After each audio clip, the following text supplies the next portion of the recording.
So I'm sure most of you guys are familiar with this dude, Yaron Brook. Um, I did a video on Yaron Brook a while back, and in this video, just like in that video, I guess keeping with the theme, everything Yaron Brook says here is completely backwards, empirically and logically. Um, So in this video, Yaron Brook is going to be talking about the Nordic countries. And I guess before I get into this, the reason why I think it's important to talk about the Nordic countries is because if you live in the US, then you live in a society where the left wing is constantly pushing for things like higher levels of taxation and social spending, higher levels of union coverage, higher levels of state ownership over the economy, this sort of thing. And in general, the right wing's response to all of this is no, these things could never work. This would lead to massive economic inefficiency. It'll lead to authoritarianism. It'll overall cause society to not function very well, or not function efficiently. And the existence and the success of the Nordic countries directly contradicts this sort of mainstream right-wing economic narrative, because the Nordic countries are places with very high levels of social spending, very high levels of union coverage, very high levels of state ownership over the economy. And because of all of this, these countries function very well, both economically and socially. These countries have very low rates of unemployment, very low rates of poverty, very low rates of economic inequality, very good numbers with regards to things like cumulative GDP per hour worked and GDP per capita, very low rates of crime. These countries consistently rank as the happiest countries in the world according to the World Happiness Index, and other indexes gauging happiness across countries. And so the existence of these Nordic countries, which function very well with all of the institutions that right-wingers always say could never be a recipe for a well-functioning society, contradicts this right-wing narrative to such a significant degree that what the right has to do is essentially cope with these countries' existence by creating essentially an alternate reality based on just blatant fucking lies about these countries to sort of maintain their worldview. And some right-wingers will say, well, the Nordic countries aren't socialist or leftist at all. They're actually very right-wing and capitalist, which is why they function so well. Some right-wingers will say, well, these countries are socialist, but they function very poorly. And for a lot of right-wingers, it's some ad hoc mixture of these two claims. So, in regardless of what angle they're taking, every right-wing argument with regards to the Nordic countries seems to me to be inevitably based on just factual historical inaccuracies, as is the case here. So let's go over this, because I think it's important to correct this sort of thing.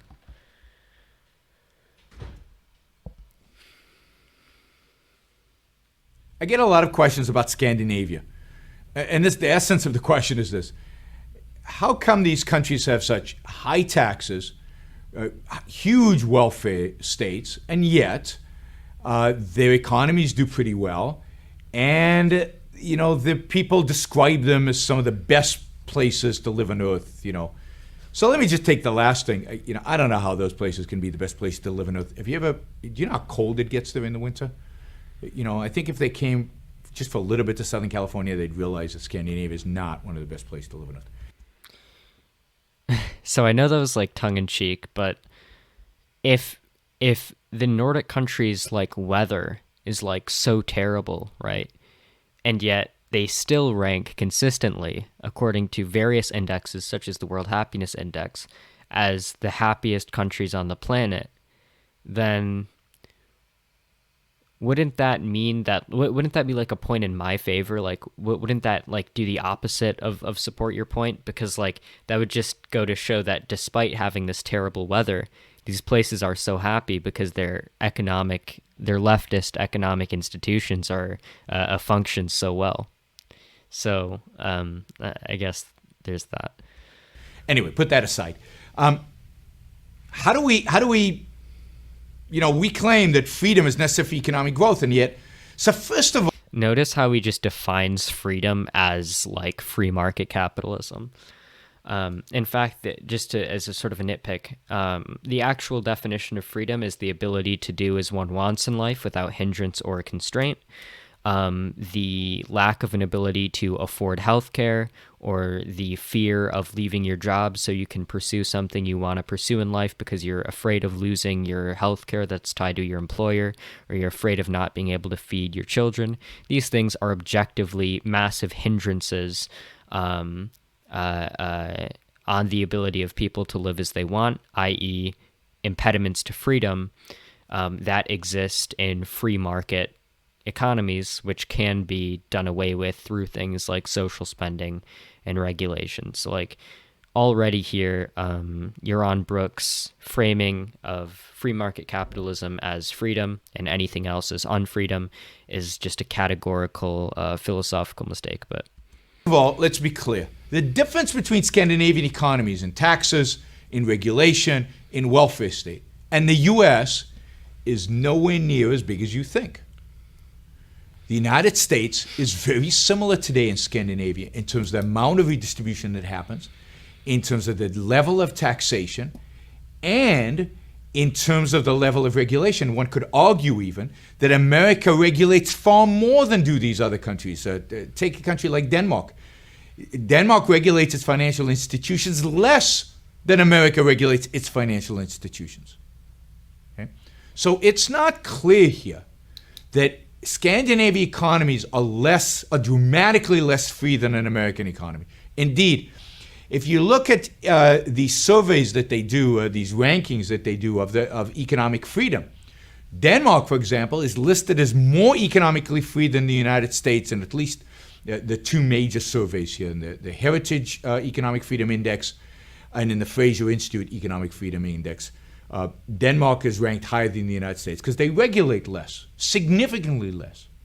And the redistribution is not that much greater than in the United States. But it's also true. Okay, so there's essentially three arguments that he's making here. And they all sort of get at the same thing, but we can address them one by one. One is that the difference between the United States and the Nordic countries in terms of the metric that leftists care about, so things like social spending, welfare, this sort of thing, the differences are not actually very substantial. In fact, the U.S. is pretty close to the Nordic countries on the metrics that leftists care about. So yeah, he's essentially making the argument that that U.S. and Nordic countries are about as equally as capitalist, equally as leftist, more or less. So this just doesn't happen to be true at all when we look at the statistics. So we can skim through some graphs from this article titled "Nordic Socialism is Realer Than You Think." So if we want to look at social expenditures as a percentage of GDP, in the U.S. that number is 19.3%. In Norway, that number is 25.1%. Sweden, that number is 27.1%. Denmark, that number is 28.7%. Finland, that number is 30.8%. So very substantial differences here in terms of social spending. If we want to look at percentage of workers employed by the government, in the USA, that number is 14.5%. In Finland, that number is 22.9%. In Denmark, that number is 31.5%. In Norway, that number is 34.5%. So in Denmark and Norway, the amount of workers employed by the government is like over double that of the US. So like very substantial differences. In terms of the strictness of the Employment Protection Index, in the US, that number is 1.17. In Finland, that number is 2.17. Norway, 2.31. Denmark, 2.32. Sweden, 2.52. Percentage of workers covered by union contract. This one is really good. US, that's about 12%. Norway, 70%. Denmark, 84%. Sweden, 89%. Finland, 93%.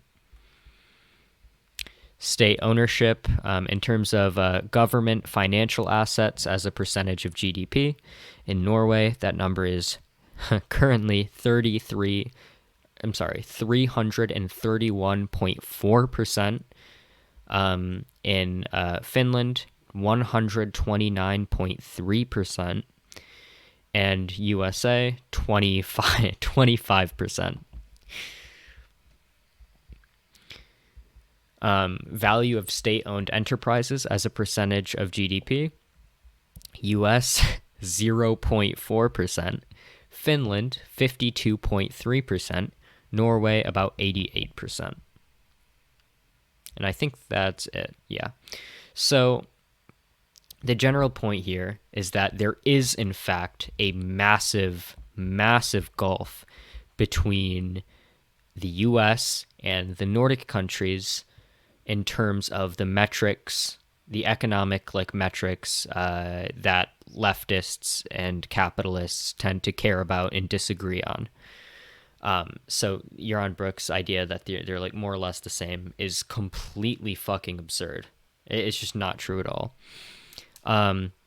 He also makes the point that these countries have lower regulation than the US, which is not true. Also not true.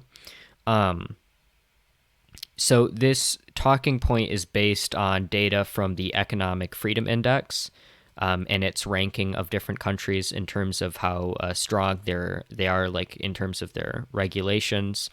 The problem is the Economic Freedom Index ranks the regulatory strength of these different places on account of a few variables. They look at how long it takes, how many steps it takes, and how expensive it is to A, start a business, B, obtain electricity, and C, close a business.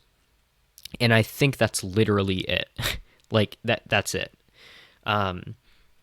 So needless to say, this doesn't at all take into account the vast majority of regulations that businesses actually complain about or that actually matter in the economy. It doesn't take into account things like environmental regulations, consumer protection regulations, regulations with regards to workers' rights. It doesn't take into account any the vast majority of regulations that actually matter in the economy. So this is not, right off the bat, this is not a good metric for actually assessing how strong these different states' regulation networks are. Additionally, even in terms of even disregarding that point, I think, for example, in terms of what it is analyzing, in New York, according to this data, it takes about 3 steps to start a business. In Denmark, which is, I think, tied with Sweden for the highest regulation levels in this regard, it takes 6 steps. The idea that in this country it takes 3 more steps, which typically just means having to okay, let me rephrase this. The idea that it would take 3 more steps to start a business is not very substantial, right? This doesn't actually matter that much to the overall functioning of the economy. But the Economic Freedom Index looks at this 6 steps in Denmark, 3 steps in the USA, and says, oh my God, in Denmark, the regulations are 2 times higher than in the US.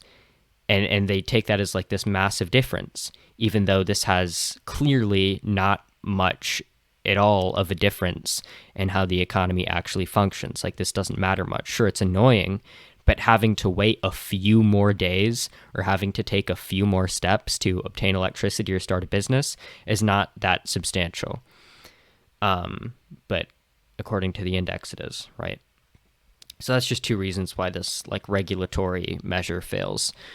He also appeals more broadly to the Economic Freedom Index, saying that the Nordic countries are better in terms of economic freedom than the US.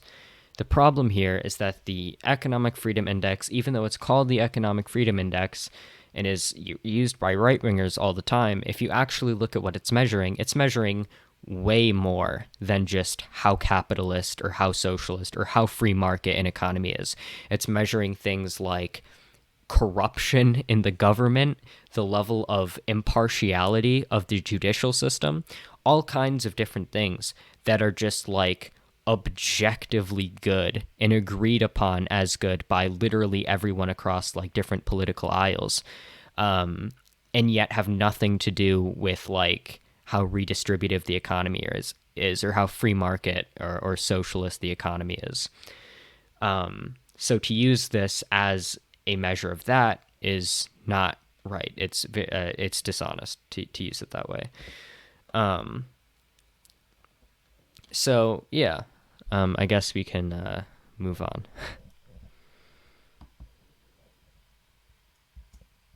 That to the extent that they have high taxes, to the extent that they redistribute wealth, to those extents, these countries suffer. Their economies don't do that well. Take Sweden for an example. Now, Sweden's an interesting example. Before the 1960s, Sweden was one of the freest economies in the world. It had a thriving capitalist industrial base. It created massive amounts of wealth. It had a relatively free economy, low taxes, low regulations, and it boomed. And the amount of wealth created was astronomical, and Sweden became a real industrial powerhouse. As a consequence, a huge amount of wealth was created, which starting in the 1960s, because of socialist policies, Sweden started to redistribute. But it started at a very high point, and it redistributed all the wealth that was created and continued somewhat to be created under socialism, but economic growth slowed significantly.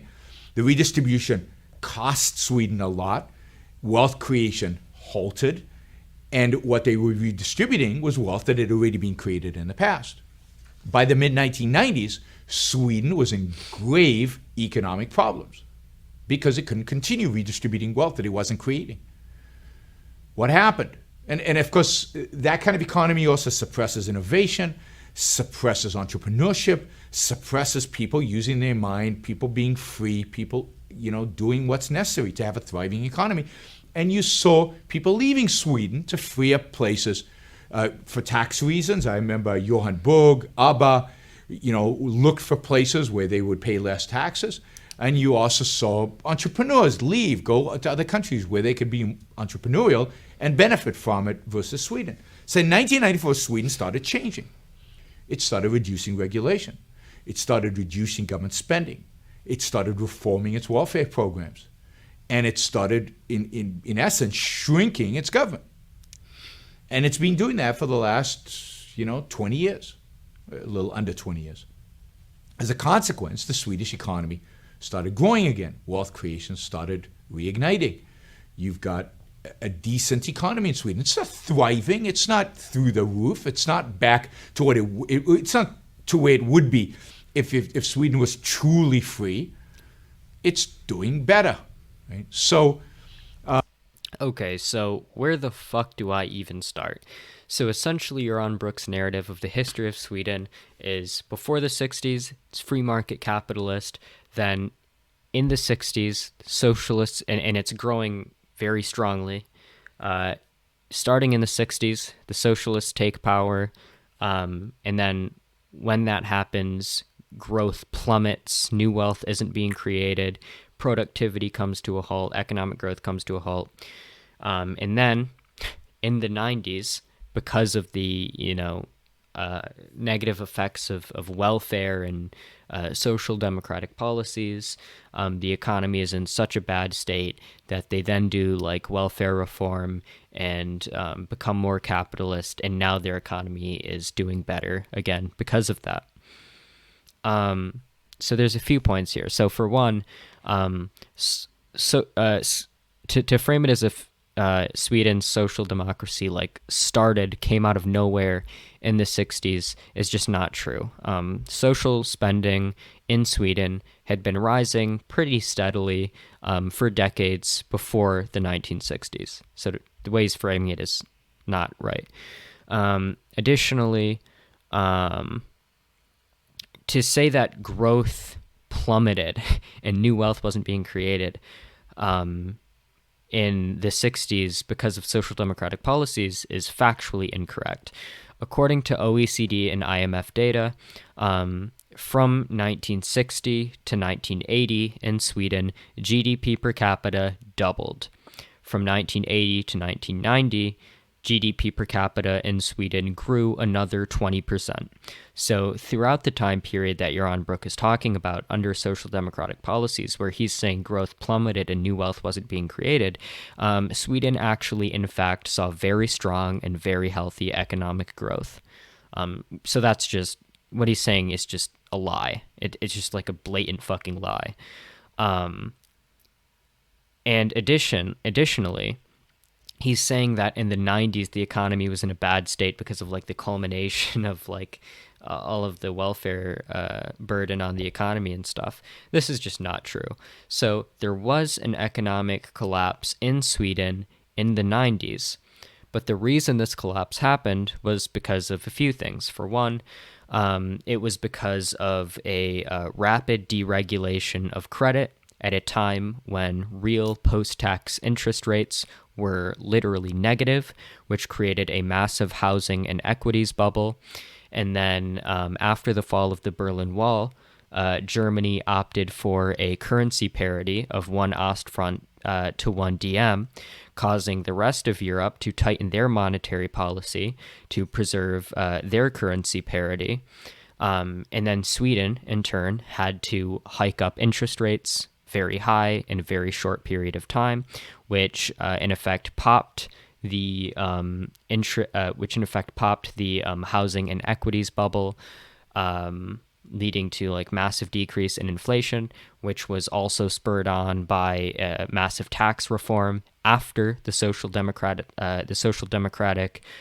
Party had left office in '86. So this was done by a non-socially democratic party, which reformed taxes, which further spurred the decrease in inflation, which then led to a collapse, a banking collapse, which then broadened out into a broader economic crisis.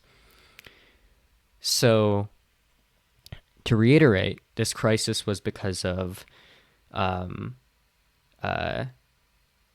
deregulation, irresponsibly quick deregulation of credit, irresponsible monetary policy with regards to things like interest rates, geopolitical conditions with regards to things like the fall of the Berlin Wall, which Sweden had no control over, anti-social democratic tax reform, which decreased taxes. So the idea that the economy collapsed because of the inefficiency of their social democratic policies is just flatly a lie, right? And additionally, he makes this point that like after they did welfare reform, their economy, after it was like static in the 90s, their economy started growing again because of tax reform. Dude, in the 90s, they had a recession. They had an economic collapse.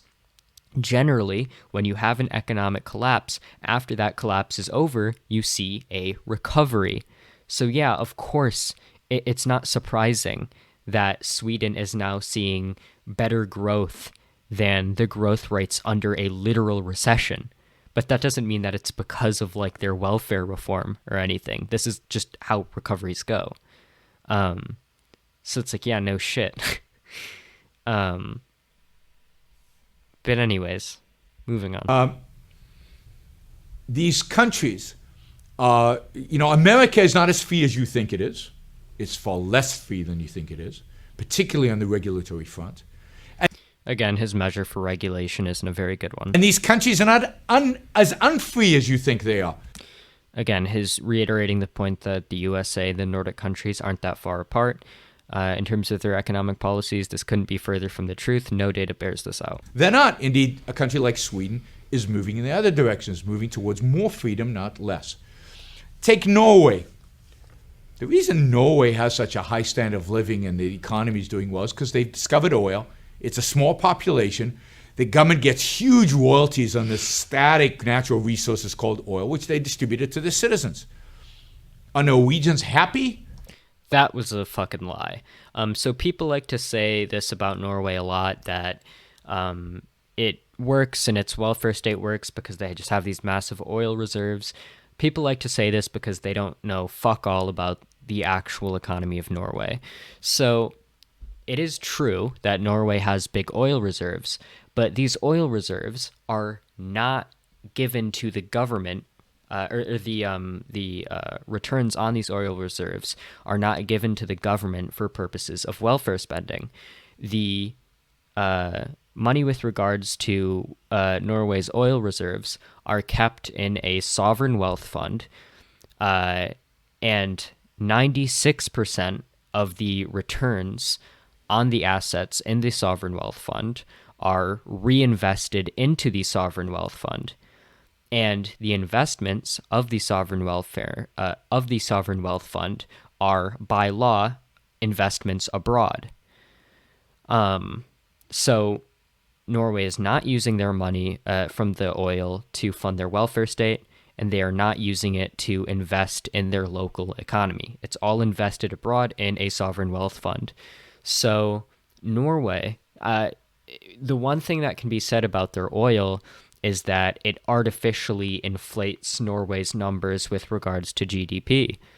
But in terms of like the actual functioning of the economy and why their economy is able to work and how their welfare state works, Norway has not touched its oil reserves. It just hasn't. So Yaron Brook's making the claim that they just give out people checks because of the oil reserves. It would be nice if that were true. That would actually be pretty cool. But it's just not the case. It's just a lie. Additionally, he said like it works because it's a small economy. This is also not true. It's actually the case that it's harder for smaller economies to have well-functioning welfare states because smaller economies, due to having smaller internal markets, need to rely more on exports. So to say this is because you smaller economy, it doesn't make sense. What else did he say? I think that's all he said. Resources called oil, which they distributed to the citizens. Are Norwegians happy? I'm skeptical. You don't have to be skeptical. We have the data. The Nordic countries continually, according to things like the World Happiness Index, do rank as the happiest countries on Earth. You don't. It doesn't matter. Facts don't care about your feelings, as the cool kids say. Whether or not you're skeptical is irrelevant. I'm skeptical that people who are not productive, who are not innovative, who are not working hard, are happy just because they get a check. Norwegians get checks from the government. Okay, so the idea that like these people aren't productive, first of all, Norway has very low, or at least before COVID, has at least, maybe even after COVID, because COVID hasn't hit the Nordic countries as hard. But regardless, before COVID, Norway's had very low unemployment rates. So the idea that people aren't working and aren't productive is a strange one. In all of the Nordic countries, cumulative GDP per hour worked is as high as in the US, and in some places higher. So yeah, this is a very strange claim. It is true that places like Norway have more generous laws with regards to things like paid vacation, where people are allowed to not work for a little while and still get paid by the government. But his idea that this would make people less happy, this is how like disgusting and fucking morally abhorrent the libertarian worldview is. They're saying if the government gives you a month off to spend with your family rather than working for an employer all day, every day, then you can't be happy if you're not spending your entire life wasting away at a fucking 9 to 5 fucking soul rotting job. So this is just disgusting to me. But anyways, because of the oil. oh, sorry. Additionally, he made this point about innovation, and he made this point earlier. He said that part of the reason why Sweden wasn't doing well, they were doing well, under social democratic policies is because these kinds of policies crush entrepreneurship and innovation. So this isn't true. So for one, if we want to talk about entrepreneurship, the OECD has a metric called the Enterprise Birth Index, which tracks entrepreneurship. And entrepreneurship in the Nordic countries and the rate of startups in the Nordic countries tends to be better than in the US. And then in terms of innovation, people say that the Nordic countries have lower innovation. This is based on data with regards to the number of patents in the Nordic countries versus the US. The problem is the number of patents isn't actually a good metric for innovation because a lot of the activity with regards to patents in the U.S. at least is due to things like trolling patents, not actually innovations taking place. So, for example, like people patenting things that have already been invented. So patents may increase, but real innovation may not, which is why we have recently in the United States seen an explosion in the rate of patents, but we have not seen a corresponding explosion in things like total factor productivity. But if we look at other metrics, which aren't as problematic and do properly assess the rate of innovation, we can look at things like the Global Innovation Index. We can look at things like business, research, and development investment. Sorry, I'm very sleepy. We can look at things like triadic patents, which more specifically assesses patents which like are innovative. And in terms of all these metrics, the Nordic countries actually tend to be more innovative on a per capita basis, of course, than the US. So, yeah, just another fun little factual inaccuracy that Yaron Brook just fucking spits out without a source. Is life okay? Yeah, but it's pretty static. It's pretty boring. On what basis? Like, what data do you have to support this? Like, these places are the happiest places on earth. People don't tend to think their lives are very boring. Like he's just saying, like, life is boring in Norway. He doesn't live in Norway. He doesn't have any data on this. It's just pure fucking conjecture. Like, I don't even know what to say to this. And I like how, his assumption is literally like that work is good. So if you do less work, then that means your life is more boring. And because these places have, like, I guess, more generous, like, paid vacation, then their lives are more boring. It's like, hey, dude, if you actually look at the statistics, about 80% of workers internationally say that they are disengaged at work. People don't like work. People are fucking bored at work and alienated. Of course, people are going to be happier and their lives are going to be more exciting when they can spend it doing what they want and spending it with who they want. So Norway is doing well because of oil. For the same reason, by the way, in the Middle East they're doing well in spite of having, again, it's not true. Norway hasn't touched their oil. Awful economies. Denmark is doing well because they're less regulated than the United States, which relies on a metric of regulation, which, as previously established, isn't actually a good metric for measuring regulation. They're more economically free in spite of having... Economic Freedom Index does not measure the level of freedom in the economy. ridiculously high taxes. Well, it does, but just like in addition to measuring a bunch of other things, which have nothing to do with that. Now, let me note that all these countries are in trouble long term. All these countries have social welfare programs that are not sustainable long term.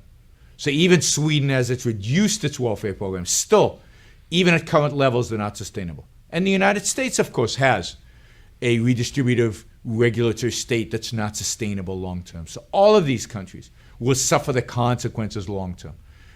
Mediocre mixed economy, not that different than the United States. And remember, Scandinavia is not consequences long term. But remember, Scandinavia is not that different than the United States. He's not even gonna explain. Like, he just like says shit. Like, the Nordic countries' welfare states are not sustainable, and in the long term, it's gonna be very bad. Like, dude, you have to show your work. How is it unsustainable? What data do you have to support this? Because the Nordic countries have had massive welfare states for decades and decades and decades, and it's worked very efficiently. They have shown no signs of trouble because of this. So, like, what's your basis for saying it's like it's just gonna fail? Like, there's no economic theory or data to suggest this.